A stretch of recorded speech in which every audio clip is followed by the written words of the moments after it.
아직 휴가 기간인가?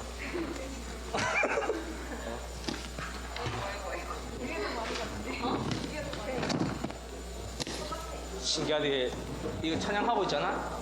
이 찬데 들어오는데 사도신경으로 신앙 고백 드리겠습니다. 나는 전능하신 아버지 하나님 천지의 창조주를 믿습니다. 나는 그의 유일하신 아들 우리 주 예수 그리스도를 믿습니다.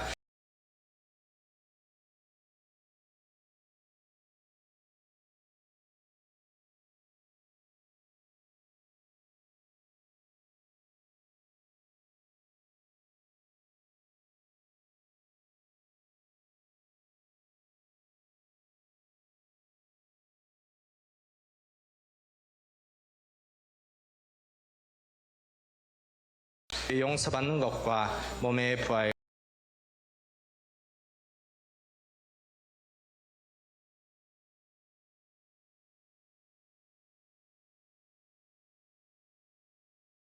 과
앉으시고 찬송가 268장 다 같이 부르겠습니다.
최미솔 학생 기도해 주시겠습니다.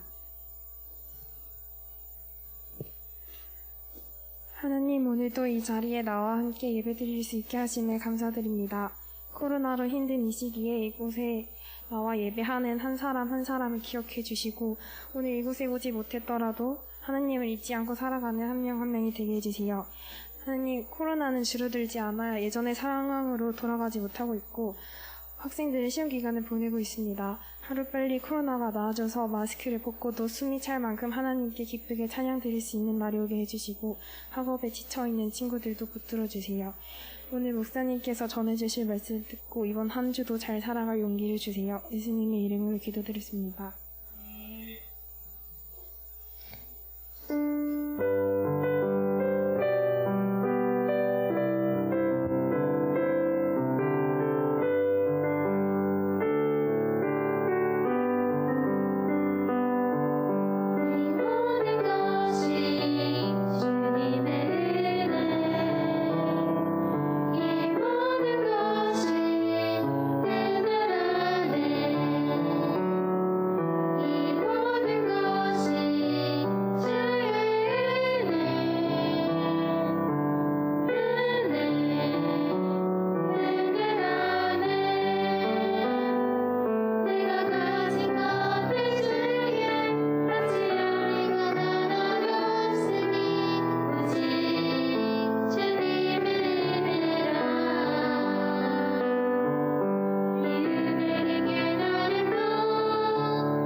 기도하겠습니다.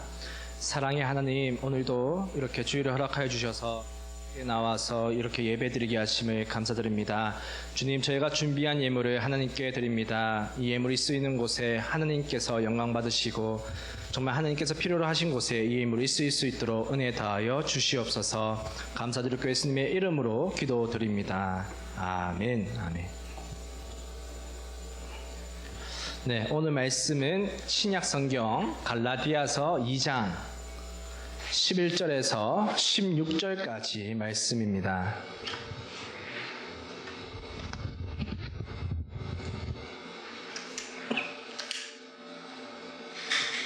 신약 성경 갈라디아서 2장 11절에서 16절까지 말씀입니다.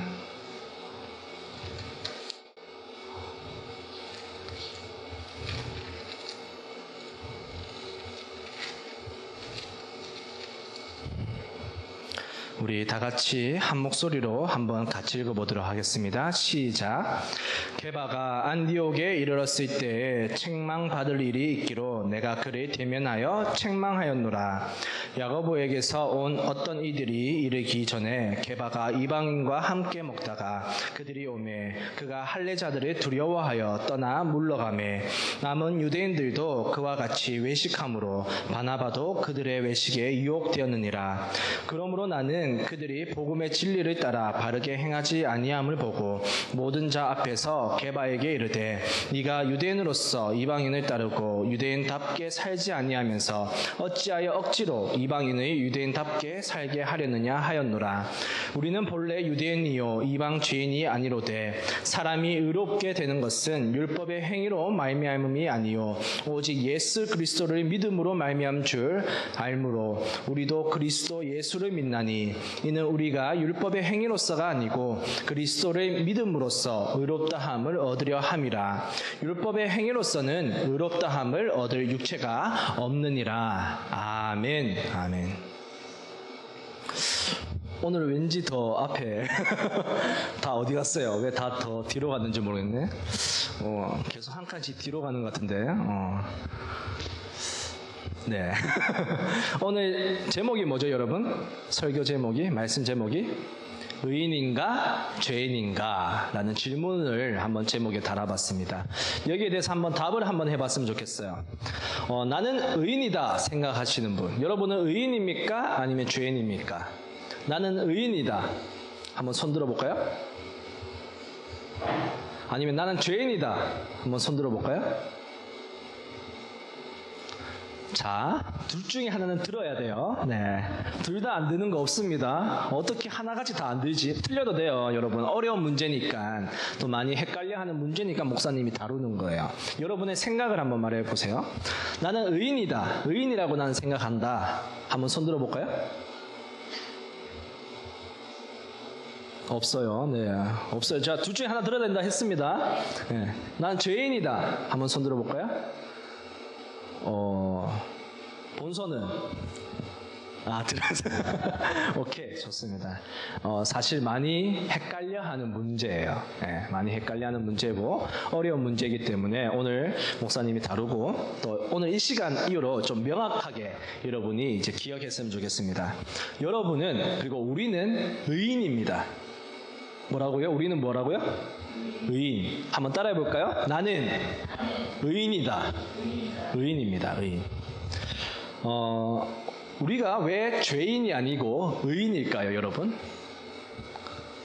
우리는 사실 살아가면서 내가 죄를 하도 많이 짓기 때문에 나는 죄인이야 라는 인식 때문에 우리는 이 질문에 죄인이라고 많이 답했을 거예요. 그런데 우리는 의인입니다. 왜 의인일까요?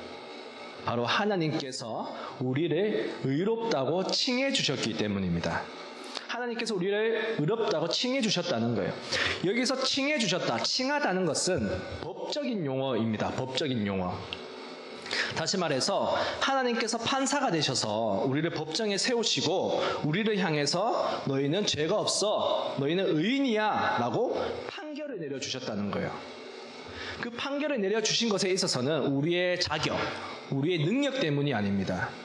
바로 예수님께서 우리의 죄를 짊어지시고 우리를 대신해서 십자가에 죽으셨기 때문에 하나님은 우리를 향해서 다시 한번 우리의 죄에 대해서 묻지 않으시는 거예요. 죄의 값을 요구하시지 않으시는 겁니다. 왜? 예수님께서 이미 짊어지셨기 때문에.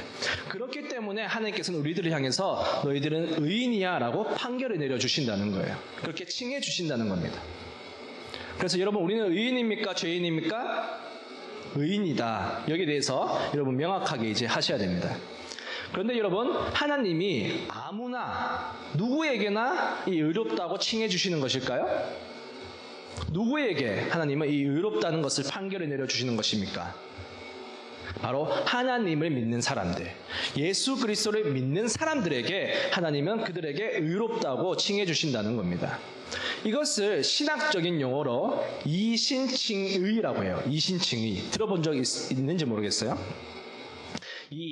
써있자라고 써 이제 뭐뭐로서라는 의미가 있고요. 그 다음에 신, 믿으신. 그러니까 믿음으로써, 이신, 믿음으로써 칭의, 일컬음을, 의롭다고 일컬음을 받는다라는 의미인 거죠. 이 칭자 대신에 득자를 쓰기도 합니다. 얻을 득자. 그러니까 의로움을 얻는다. 믿음으로써 의로움을 얻는다. 이신 득이, 이신 칭의라고 합니다. 이게 신학적인 용어로 그렇게 표현을 하는 거죠. 우리가 그러니까 우리가 자격이 되어서, 우리가 어떠한 행위를 해서 의롭음을 얻는 것이 아니라, 구원을 받는 것이 아니라 오직 예수 그리스도를 믿음으로써 우리는 구원을 받고 의로움을 받는다는 거예요. 얻는다는 거예요. 오늘 본문 말씀인 이 갈라디아서 2장 말씀도 이 사도 바울이 이 이신칭의, 이신득의에 대해서 설명을 하고 있는 본문 말씀입니다. 먼저 갈라디아서에 대해서 간략하게 설명을 드리면, 이것도 사도 바울의 편지입니다. 사도 바울이 1차 전도 여행 때 이 갈라디아 지역에 가서 하나님의 복음, 예수 그리스도를 전하기 시작했습니다. 그리고 이 복음을 들은 사람들이 회개하고 예수님을 믿기 시작했어요. 그래서 이 갈라디아 지역에 교회를 세우기 시작했습니다. 그래서 이 갈라디아 지역에 여러 교회가 세워지고, 사도 바울은 이 일정 기간 동안 이 교회에서 예수 그리스도를 가르치고 또 복음을 전하는 일을 했습니다. 그리고 어느 정도 교회가 잘 성장한 다음에 이 사도 바울은 다른 지역에 가서 말씀을 전하기 위해서, 또 예수 그리스도를 전하기 위해서 다른 지역으로 떠나게 됩니다. 그리고 어느 정도 시간이 흘렀는데요, 이 갈라디아 지역에 있는 교회들에 대한 소식을 바울이 듣게 되는 겁니다. 참 좋은 소식이었으면 좋겠는데 참 안타깝게도 안 좋은 소식이 들리기 시작했습니다. 이 갈라디아 지역에 있는 교회들에게 이 분쟁이 일어나기 시작했다. 이 율법주의자들이 갈라디아 교회에 들어와가지고 이 교회를 혼란스럽게 하고 있다라는 소식을 듣게 됩니다. 이 율법주의자들은 이 갈라디아에 있는 이 교회에 들어와서 너희가 믿음으로써 예수 그리스도를 믿기 때문에 구원을 얻는 것이 아니라, 의롭다고 칭함을 받는 것이 아니라, 너희가 율법을 지킴으로써, 우리가 율법을 행함으로써 우리는 구원을 받을 수 있다, 우리는 의롭다고 칭함을 받는 것이다 라는 이 잘못된 복음을 전하기 시작한 것입니다. 그러니까 여러분, 갈라디아 교인님이 어떻게 하겠어요? 헷갈리기 시작하는 거죠. 우리가 예수 그리스도를 믿음으로써 구원을 받는 건가? 아니면 진짜 우리가 율법을 지킴으로써 구원을 받는 것인가? 서로 헷갈리기 시작하고 또 서로 싸우기 시작합니다.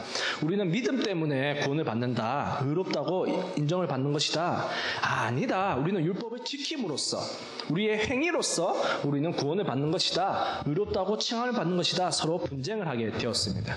이 소식을 들은 사도 바울이 다시 한번 이신칭에 대해서, 이 이신득의에 대해서 말해주기 위해서 이 갈라디아서라는 편지를 써서 이 갈라디아 지역의 교회들에게 보내게 된 것입니다. 그리고 오늘 본문 말씀이 그 말씀인데요, 사도 바울은 이 이신칭에 대해서 설명하기 위해서 먼저 예전에 있었던 한 가지 사건을 설명하고 있습니다. 그것이 오늘 본문 11절 말씀인데요, 11절 말씀 한번 같이 읽어보도록 하겠습니다. 시작. 게바가 안디옥에 이르렀을 때 책망받을 일이 있기로 내가 그를 대면하여 책망하였노라. 아멘. 사도 바울이 이 게바를 혼낸 적이 있다, 책망한 적이 있다라고 말하고 있습니다. 여기서 게바가 여러분 누구일까요?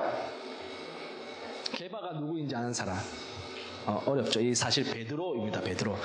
게바라는 이름은 예수님께서 이 베드로에게 지어주신 또 다른 이름입니다. 뭐 별명이라고도 할 수 있고요. 그러니까 이 사도 바울이 베드로를 책망했다, 혼을 냈다는 거예요. 사실 이거는 굉장히 이례적인 일입니다. 베드로는 예수님의 실제적인 12제자 중에 한 명이었고 그뿐만 아니라 예수님의 정말 오른팔과 같은 그런 제자였어요. 그런데 사도 바울은 예수님의 실제적인 12제자도 아니었고 사실 그런 개념으로 볼 수 있는 거죠. 담임 목사님을 약간 혼낸 격이라고 할까요? 약간 비슷하게 설명을 하자면 사실 있을 수도 없는 그런 일들이 사실 일어났다고도 볼 수 있습니다. 그런데 왜 사도 바울은 그런 베드로에게, 권위가 있는 베드로에게 그렇게 책망을 하였는가, 혼을 냈는가? 무슨 일이 있었냐 하면은 사실 유대 민족은, 유대 사회에서는 자기들만이, 우리 이스라엘 백성들만이 하나님께 선택받았고 하나님께로부터 구원받은 하나님의 백성이다라는 인식이 있었습니다. 우리들만 하나님의 백성이야. 우리들만 구원받을 수 있어. 그래서 다른 이방 민족들, 우리가 아닌 다른 모든 민족들은 다 하나님께 선택받지 못한, 다 하나님께 버림받은, 구원받지 못하는 민족이야. 저들은 부정한 민족이야 라고 생각하는 인식이 있었다는 거예요. 그래서 그들과 말도 섞지 않고 그들과 밥을 먹지도 않고 그들과 접촉하려고 하지도 않았습니다. 왜냐하면 우리는 정한 사람, 우리는 거룩한 사람이고 그들은 부정한 사람이라는 인식이 있었기 때문입니다. 베드로 역시도 사실 유대인이었기 때문에 이런 인식이 있었었는데 어느 날 하나님께서 한 가지 계시를 보여주심으로써 베드로는 깨닫게 된 거예요.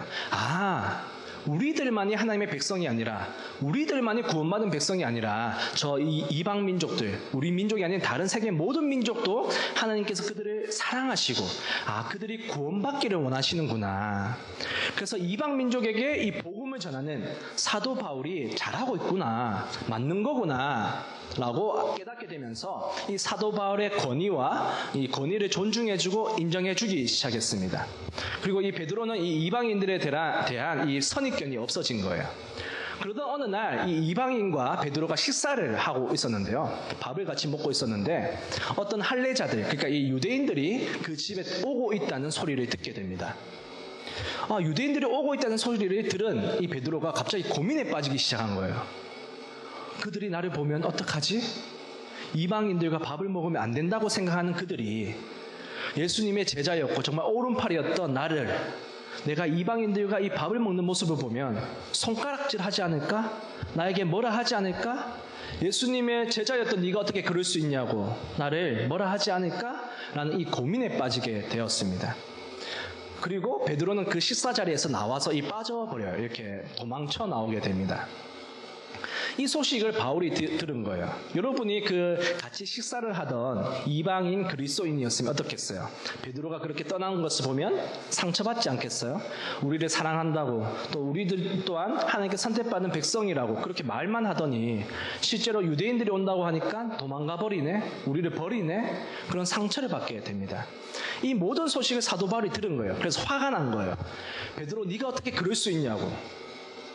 그들 또한, 이방인들 또한 하나님께서 사랑하는 그런 민족이고 하나님께 구원받은 그런 사람들이다. 네가 어떻게 그런 사람들에게 상처를 줄 수 있느냐라고 여기 책망했다는 거예요. 그래서 여기서 책망했다는 것은 이런 스토리를 지금 담고 있는 것입니다. 이런 예를 들면서 그러니까 사도 바울은 이 갈라디아 교회에게 설명을 하는 거죠. 우리가 구원받고 구원받지 않고는, 우리가 의롭다고 칭함을 받고 받지 않는 것은 뭔가 할례를 받거나 할례를 받지 않거나 또 우리가 율법을 지키거나 지키지 않거나 이것에 의해서 결정되는 것이 아니라 오직 예수 그리스도를 믿느냐 믿지 않느냐, 여기에 달려있다는 것을 사도 바울은 다시 한번 강조를 하고 있습니다. 그것이 오늘 본문 말씀 16절 말씀인데요. 16절 말씀 한번 다시 같이 읽어보도록 하겠습니다. 시작. 사람이 의롭게 되는 것은 율법의 행위로 말미암음이 아니요 오직 예수 그리스도를 믿음으로 말미암는 줄 알므로 우리도 그리스도 예수를 믿나니 이는 우리가 율법의 행위로서가 아니고 그리스도를 믿음으로써 의롭다함을 얻으려 함이라. 율법의 행위로서는 의롭다함을 얻을 육체가 없느니라. 아멘. 뭐라고 얘기하고 있습니까? 우리가 율법을 지킴으로써 의롭다함을 받는 것이 아니라 오직 예수 그리스도를 믿음으로써 우리는 의롭다고 인정되는 것이다. 칭함을 받는 것이다 라고 얘기를 하고 있는 것입니다. 그럼 여기서 이제 또 질문이 하나 생기죠. 그러면 하나님께서는 왜 우리에게 율법을 주신 것인가? 구약 성경을 통해서 왜 하나님은 우리에게 그럼 율법을 주신 것인가? 안 주셔도 되는 거 아닌가? 라는 질문이 생깁니다. 참 감사하게도 사도 바울은 여기에 대해서도 답을 해주고 있습니다. 갈라디아서 3장 24절 말씀인데요. 갈라디아서 3장 24절 말씀 한번 같이 읽어보도록 하겠습니다. 시작. 이같이 율법이 우리를 그리스도께로 인도하는 초등교사가 되어 우리로 하여금 믿음으로 말미암아 의롭다함을 얻게 함이라. 아멘. 율법이 어떠한 역할을 한다고 얘기하고 있습니까? 무슨 교사? 초등교사가 된다고, 초등교사의 역할을 한다고 말하고 있습니다. 초등교사가 뭘까요, 여러분? 초등학교 교사 선생님을 말할까요? 네, 미안해요. 네. 그래서 초등교사라는 것은 사실 바울이 살던 시대에는 이 노예 제도가 있었습니다. 노예 제도. 사실 사람이 계급으로 분류가 되었다는 거죠. 그래서 잘 사는 집을 가보면 항상 이 노예들이 있었습니다. 노예들. 그리고 이 노예들 중에 보면은 굉장히 똑똑하고 또 이 세상사를 잘 알고 또 이 역사적으로도 굉장히 깊고 역사를 굉장히 깊게 잘 알고 또 집안일도 잘하는 굉장히 스마트한 노예들이 있으면 이 주인들은 그들을 뽑아서 어떤 역할을 시켰냐 하면은 자기의 자녀를 가르치는 그런 역할을 맡겼습니다. 그러니까 선생님의 역할을 맡겼다는 거예요. 자기 자녀들의 선생님 역할을 맡겼다는 거예요. 그들을 이 노예 선생님을 그 당시에는 초등교사라고 했습니다. 초등교사. 이 율법이 이 노예 선생님과 같은 초등교사와 같다는 거예요. 무슨 말이냐? 그러니까 우리의 믿음이 연약할 때, 우리의 믿음이 정말 갓난아기와 같을 때, 우리가 하나님을 믿은 지 얼마 안 됐을 때는 이 율법이 초등교사의 역할을 한다는 거예요. 그러니까 무엇을 해야 되고 무엇을 하지 말아야 될지 이 구분이 잘 안 될 때 이 율법이 무엇을 해야 되고 무엇은 또 하지 말아야 될지 우리의 이 길잡이 역할, 선생님 역할을 한다는 거예요. 이 율법이라는 것이. 그런 역할을 한다. 그래서 율법이 필요 없는 것이 아니라 율법을 하나님께서 잘못 주신 것이 아니라 이 율법은 우리의 믿음을 성장시키는 하나의 이 도구 또 역할을 한다는 것을 사도 바울은 얘기하고 있습니다. 그런데 만약에 이제 이 노예 선생님, 이 초등교사가 만약에 자녀들이 다 성장하면 성인이 되면 어떻게 되느냐? 이 초등교사의 역할을 이제 그만두고 다시 노예로 돌아가게 됩니다. 우리들에게도 마찬가지라는 거예요. 사도 바울은 3장 25절에서 이렇게 말하고 있습니다. 3장 25절 한번 같이 읽어보겠습니다. 25절이 없군요. 예, 죄송해요. 네. 성경책이 있으신 분 한번 같이 읽어보도록 하겠습니다. 시작. 믿음이 온 후로는 우리가 초등교사 아래에 있지 아니하도다. 아멘. 무슨 말이죠? 그러니까 우리가 믿음이 성장하면은 우리의 믿음이 그 주인의 자녀들이 성장했을 때는 더 이상 초등교사로부터 이 영향을 받지 않는 것처럼 우리의 믿음이 이제 성장해서 갓난아기에서 성장해서 성숙하게 되면은 더 이상 이 율법의 영향력 아래에 있지 않다는 거예요. 그러니까 다시 말해서 율법의 아래에 있지 않다는 것은 어디에 있다는 겁니까? 율법 위에 있다는 거예요. 율법 위에. 다시 말해서 율법을 뛰어넘는, 그러니까 율법을 지키지 않는 것이 아니라 율법의 수준을 훨씬 뛰어넘는 삶을 살아간다는 것입니다. 이 율법을 뛰어넘는 삶, 정말 거기에는 기쁨이 넘치고 자유함이 있는 거예요. 여러분, 하나님을 믿는 게 여러분 자유함이 있습니까? 아니면 뭔가 나를 억압한다고 생각이 드십니까? 내가 좀 억압이 된다. 내가 하나님을 믿는다는 것이 참 하지 말아야 될 게 너무 많고 나에게 좀 억압이 되는 것 같다라고 할 때는 사실은 이 율법의 기능에 우리가 좀 많이 있을 때 그런 느낌이 사실 많이 듭니다. 근데 우리가 정말 율법을 뛰어넘고 내가 해야 돼서 하는 것이 아니라 정말 하고 싶어서 할 때 정말 자유함과 기쁨이 넘칠 때 우리는 정말 그것이 또 한 단계 성숙되고 또 율법 아래에 있지 않다고 말할 수 있다는 거예요. 우리가 예배를 드려야 해서 할 때는 사실은 자유함이 없죠. 기쁨이 좀 많이 없을 수 있습니다. 그러나 내가 정말 예배를 드리고 싶어서 하나님을 만나고 싶어서 예배를 드릴 때 그것에는 기쁨이 넘치고 자유함이 넘치는 것입니다. 내가 큐티를 해야 돼서 하는 것이 아니라 내가 큐티를 안 하면 부모님한테 혼나니까 하는 것이 아니라 내가 정말 하나님의 말씀을 읽고 싶어서 하고 싶어서 큐티를 할 때 말씀을 읽을 때 거기에는 자유함이 있고 기쁨이 넘치는 것이죠. 또 내가 목사님이 막 예배 시간에 찬양하라고 하니까 억지로 찬양하는 것이 아니라, 억지로 일어나는 것이 아니라, 내가 하나님을 정말 찬양하고 싶을 때, 율법을 뛰어넘는 그런 삶을 살아갈 때 우리는 기쁨이 넘치고 우리의 신앙은 자유함이 넘친다고 볼 수가 있습니다. 이렇게 율법을 뛰어넘는 이 자유함이 넘치는, 기쁨이 넘치는 삶에 대해서 바울은 이렇게 고백을 하고 있는데 2장 20절 말씀 한번 같이 읽어보도록 하겠습니다. 갈라디아서 2장 20절 말씀 같이 읽겠습니다. 시작. 내가 그리스도와 함께 십자가에 못 박혔나니 그런즉 이제는 내가 사는 것이 아니요 오직 내 안에 그리스도께서 사시는 것이라. 이제 내가 육체 가운데 사는 것은 나를 사랑하사 나를 위하여 자기 자신을 버리신 하나님의 아들을 믿는 믿음 안에서 사는 것이라. 아멘. 우리가 어떻게 율법을 뛰어넘는 자유함과 기쁨이 넘치는 그런 신앙생활을 할 수 있습니까? 그 비결이 뭐라고 얘기하고 있습니까? 바로 내가 십자가에서 죽고 내 안에 예수님께서 살아가실 때, 사실 때 우리는 그러한 삶을 살 수 있다고 얘기하고 있습니다. 다시 말해서 우리가 예수님을 이제 인격적으로 만나고 더 이상은 내 생각과 내 뜻, 내 주장, 세상의 가치관대로 살아가는 것이 아니라 예수님의 비전, 예수님의 뜻, 예수님의 계획대로 살아갈 때 그것은 율법을 뛰어넘는 정말 기쁨과 자유함이 넘치는 그러한 삶을 살아갈 수 있다는 것입니다. 그래서 저는 매일매일 기도할 때 여러분들이 정말 예수님을 인격적으로 만나기를 기도하고 있습니다. 예수님을 인격적으로 만날 때 우리는 십자가에서 내 자신이 죽고 예수님이 가득한, 정말 예수님이 사시는, 그래서 율법을 뛰어넘는 정말 자유함과 기쁨이 넘치는 삶을 살아갈 수 있기 때문입니다. 물론 예수님을 인격적으로 만나고 지금 예수님에 대해서 확신을 가진 친구들이 분명히 있을 거예요. 너무 감사한 일이죠. 그런데 아직까지 그런 확신과 예수님을 경험한 예수님을 만난 경험이 없는 친구가 있을 수 있습니다. 이게 잘못된 게 아니에요. 다 때가 있는 거죠. 목사님도 고2 때 처음 이제 예수님을 인격적으로 만난 그런 경험이 있습니다. 그런 것처럼 사람마다 다 때가 다른 거예요. 그런데 우리가 정말 예수님을 만나야지만 우리가 정말 율법을 뛰어넘는 참된 기쁨과 이 자유함이 넘치는 신앙생활을 할 수 있기 때문에 우리는 예수님을 만나기 위해서 우리의 노력이 조금 필요합니다.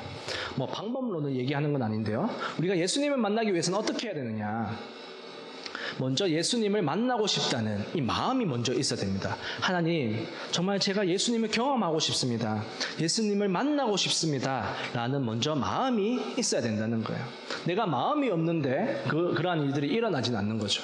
그리고 그 마음을 가지고 내가 기도하고 또 말씀을 읽을 때, 성경을 묵상할 때 하나님께서 정하신 때 우리는 예수님을 인격적으로 만나고 내가 십자가에서 죽고 정말 예수님께서 내 안에 사시는 자유함과 기쁨이 넘치는 그런 신앙생활을 할 수 있다는 것입니다.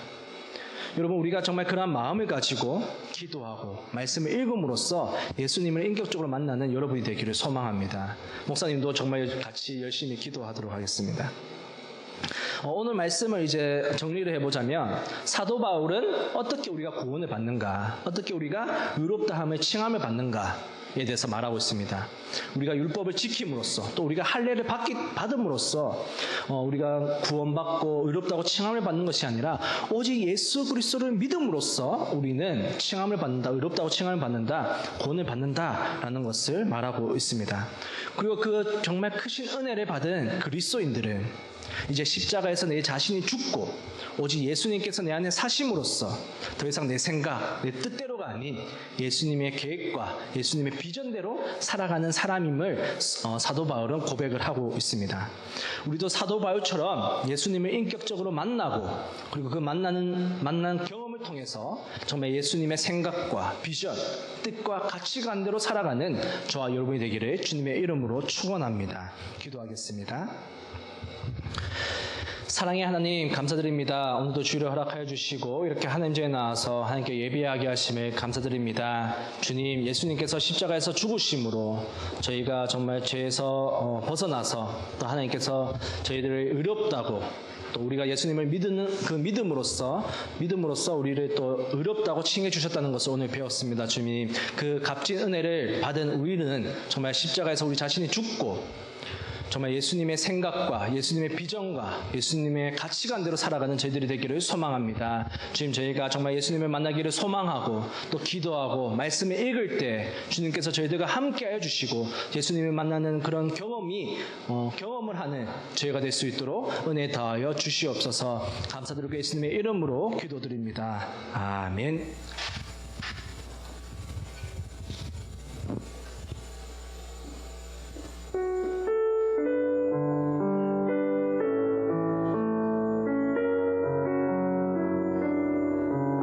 불단의 찬양 드리겠습니다.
주께 내 삶 드립니다.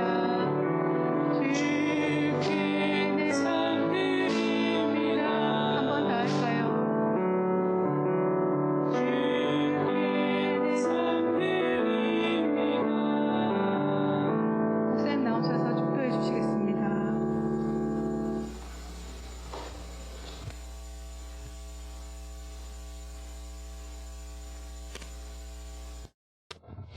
기도하겠습니다. 이제는 예수 그리스도의 은혜와 하나님 아버지의 지극하신 사랑하심과 성령님의 인도하심이 이제는 내가 죽고 예수 그리스도께서 우리 안에 사시기를 소망하는 교사들과 학생들의 머리 위에 이제로부터 영원히 함께 하시기를 간절히 축원하옵나이다. 아멘. 네, 감사합니다. 오늘 제가 먼저 좀 광고를 하도록 하겠습니다.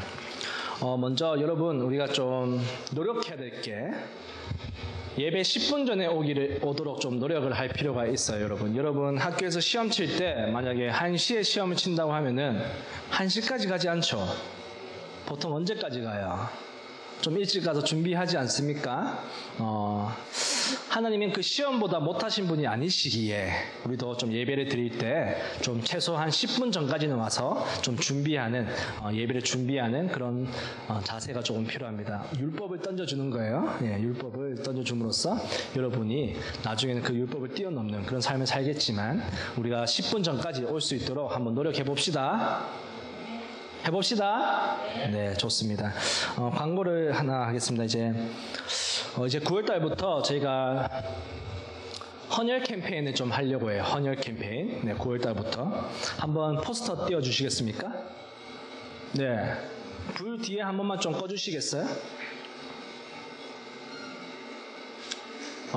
뒤에 꺼주세요. 앞에 꺼주세요. 네, 감사합니다. 네, 잘 보이나요? 네, 헌혈은 사랑입니다. 청소년사역부 헌혈 캠페인이에요. 코로나로 인해서 지금 헌혈을 하는 사람들이 많이 줄어들었습니다. 그래서 사실은 8월 이제 초에 이제 난 신문을 보면은 원래 정상 수치가, 그러니까 정상이 헌혈량이 한 5일분이 있어야 된대요. 그런데 지금 전국적으로 3.71분 정도밖에 없어서 사실은 좀 경계 단계에 있고 그보다 사실 부산은 2.51분밖에 없대요. 사실 전국적인 평균보다도 지금 부산이 더 낮은 수치인 거죠. 그래서 사실은 많은 헌혈이 필요하다고 얘기를 하고 있습니다. 그런 것을 제가 이제 뉴스를 보고 또 아시는 분에게 좀 얘기를 들었을 때 이런 캠페인을 좀 하면 좋겠다라는 생각이 들었고 우리가 사실 이웃 사랑 얘기를 많이 하잖아요. 우리가 지난번에 연탄 봉사를 했던 그런 같은 맥락으로 이웃사랑 실천 개념으로서 우리가 헌혈을 좀 했으면 합니다. 그래서 헌혈을 했으면 좋겠는데 우리가 나중에 좀 날짜를 정해서 예배 마치고 좀 다 같이 가서 예배 그 헌혈을 하고 그렇게 하면 참 좋을 것 같아요. 목사님이 이번 주 가서 헌혈을 하고 왔는데 선물도 굉장히 많이 주더라고요. 과자도 주고 뭐 음료수도 주고 또 한 8개 중에 상품을 또 벌써 보여주시네요. 네. 네, 인증샷을 일부러 찍었어요. 그러니까 여러분들도 가서 헌혈을 하고 인증샷을 찍어서 만약에 보내주시면 저희가 또 선물까지 또 드리는 상품도 주는 약간 이런 이벤트까지 생각을 하고 있습니다. 그래서 많이 참여해서 우리가 헌혈을 할 수 있도록 그렇게 하면 좋을 것 같습니다. 이웃 사랑을 실천하는 우리가 되었으면 좋겠습니다. 정말 근데 안타까운 게 나이 제한이 있어요. 나이 제한. 만 16세부터 할 수 있습니다. 그래서 사실은 고등학생 친구들부터 할 수 있을 거예요. 그래서 중학생 친구들은 아직 이 헌혈을 할 수 없다고 해요. 그래서 너무나 안타까운데 그러면 이제 중학생 친구들은 이제 소외되는 겁니까? 그게 아니라 중학생들이 또 중학생 여러분들이 할 수 있는 또 다른 걸 좀 찾고 있습니다. 그래서 찾아보고 이제 고등학교 이제 언니 오빠들은 또 형 누나들은 이 헌혈 캠페인에 좀 참여를 하고 또 중학생들은 또 할 수 있는 봉사를 좀 찾아서 또 같이 하고 또 이제 인증샷을 찍어주면 또 선물도 또 같이 주고 그런 것을 기획하고 있으니까 조금만 이제 기다려주면 좋겠어요. 그래서 고등부 친구들은 이제 이 헌혈 캠페인에 한번 다 같이 참여해주면 좋을 것 같습니다. 네, 감사하고요. 알아서 또 켜주는 센스. 네. 이제 큐티 시상을 오늘 하려고 합니다. 이제 8월 달 큐티 시상을 좀 하려고 합니다. 1회 일어서 주시고요. 그 다음에 예승이 일어서 주시고요. 그 다음에 본서 일어서 주시고요. 그 다음에 본우. 원래 본서랑 본우랑 거의 올리는 숫자가 거의 비슷한데 이번 7, 8월 때는 본서가 좀 훨씬 많이 했더라고요. 목사님 세보니까. 본우 분발을 좀 해야 될 것 같아요. 네. 본우 일어서 주시고 그 다음에 현이 오늘 못 왔죠. 네, 현이 못 왔고 그 다음에 미소리가 8월 30일 날 마지막 막차에 탔어요. 네. 큐티를 한 번만 참여해도 주는 이 하나님의 사랑이 넘치는 저희 청소년 사역부입니다. 여러분들도 많이 참여해주면 좋을 것 같아요. 네.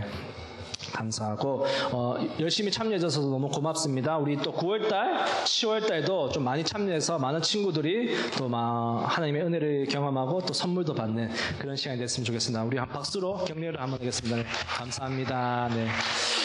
생각보다 지금 큐티가 많이 줄었어요. 여러분 작년에 비해서 지금 참여하는 친구들이 많이 줄었어요. 아니면 방법을 좀 달리 해야 되는지 고민을 하고 있는데 하여튼 많은 참여 부탁드립니다. 네, 감사합니다.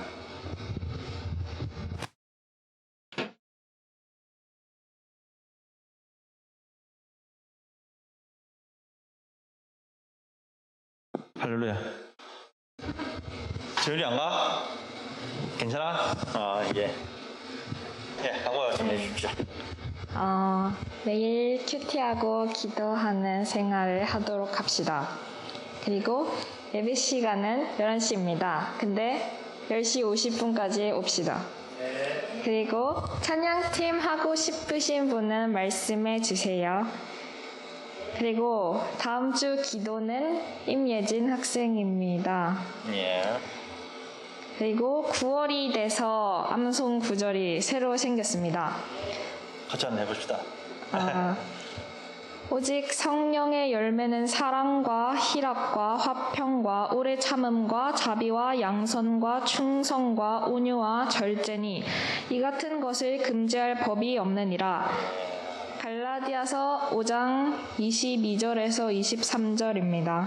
예, 감사합니다. 열심히 해보도록 합시다. 예. 그리고 예. 오늘 마치고 독서 모임이 있습니다. 예. 독서 모임 공과 마치면은 4층으로 올라오시면 됩니다. 예, 헌혈 캠페인 해드릴 거. 예, 감사합니다. 다른 건 없으세요? 네. 개인적으로 뭐 우리 학생들한테 뭐 할 건 없어요? 뭐 사랑한다든지 미워한다든지 그런 것도 없고요. 보고 싶다든지도 없고. 회장님이 여러분을 별로 안 사랑하는 것 같아. 나는 많이 보고 싶었는데. 혹시 저는 보고 싶으세요? 네. 아이, 감사합니다. 선물 하나 드릴까요? 아, 싫어. 짝을 치는 것 같아. 짝을 치는 것 같아, 느낌이. 다음에 한번 제가 준비해드리도록 하겠습니다. 예. 감사합니다. 제가 따로, 광고 드릴 거는 별로 없고요. 혹시 오늘, 우리 요절, 4개 다 외우시는 분, 혹시 있어요? 열심히 연습했다는 친구도 있다던데. 혹시, 그러면 2개. 요절 우리 암산어 2개 외울 수 있는 친구 없어요? 선생님 강제로 시키면 돼요. 그러면 좋다. 그럼 오늘 기분이 1개 하나 혹시 외울 수 있는 친구 이 4개 중에서 하나라도 외울 수 있는 친구 회장님 혹시 외우실 겁니까? 대성아 나 못 봤다. 니 손 들었나? 안 들었나? 니 남아라. 혹시 하나라도 외울 수 있는 친구 없어요? 선생님이 있어요? 이 말아 다 외우는데 안 한다는 거지 그냥 양보하는 거지? 네 그렇게 하도록 하겠습니다. 다음 주에 선생님이 꼭 시킵니다. 알았죠? 우리 하나라도 이렇게 다 자세히는 뭐 뭐래도 느낌만으로 이렇게 있는데 다 모내어서 할 수도 있고 안건 조금 뭐 약간 쑥스러워서 못 할 수도 있는데 한번 같이 한번 해보시면 참 좋겠습니다. 혹시 저번 주에 우리 새로운 친구 한 명 있어요. 예. 그 친구 혹시 이름 아는 사람? 이름 아는 사람? 선생님 저번 주에 벌써 아까 조금 전에도 막 불렀는데 혹시 싶어서 힌트를 드렸는데 혹시 이름 알아요? 윤재원. 뭐라고요? 윤재원. 야, 이제 드릴게. 윤재원입니다. 기억 잘 하시고, 만나면, 정원아 반갑다. 오빠 반가워요. 아니면 동생 반가워. 이렇게 인사하는 친구가 되시기 바랍니다. 우리 친구가 저 부엌동에서 오다 보니까 좀 일찍 와요. 10시 반 예배를 드리다 보니까, 어머님이. 그래서 좀 일찍 왔다가 좀 일찍 가고 하는데, 오는 듯이 우리 좀 새로운 친구들한테 관심을 가지고 인사하고 그렇게 해주시면 좋겠습니다. 각 반별로 건강부, 그거 아니고, 생일자가 있었네. 오늘 생일자. 그걸 생일자 한번 봅시다. 8일날에 이연성, 9일날에 1회 한번 일어나보세요. 그리고 28일날 고은이, 그리고 29일날에 현석이. 맞네요. 29일날 또 있네요. 이매수 선생님. 우리 생일 축하 노래 한번. 알아야. 관심 없네. 생일 축하하면 노래 한번 해봅시다. 아무도 안 일어났었어요? 생일 잠 일어보세요. 생일 참 빨리 공고 가야 됩니다. 자, 생일 축하합니다. 마지막 부분 합시다. 시작. 생일 축하합니다. 박수. 감사합니다.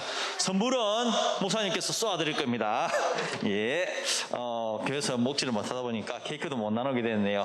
참 안타깝습니다. 우리 각 평별로 건강보호 시작을 합시다. 예.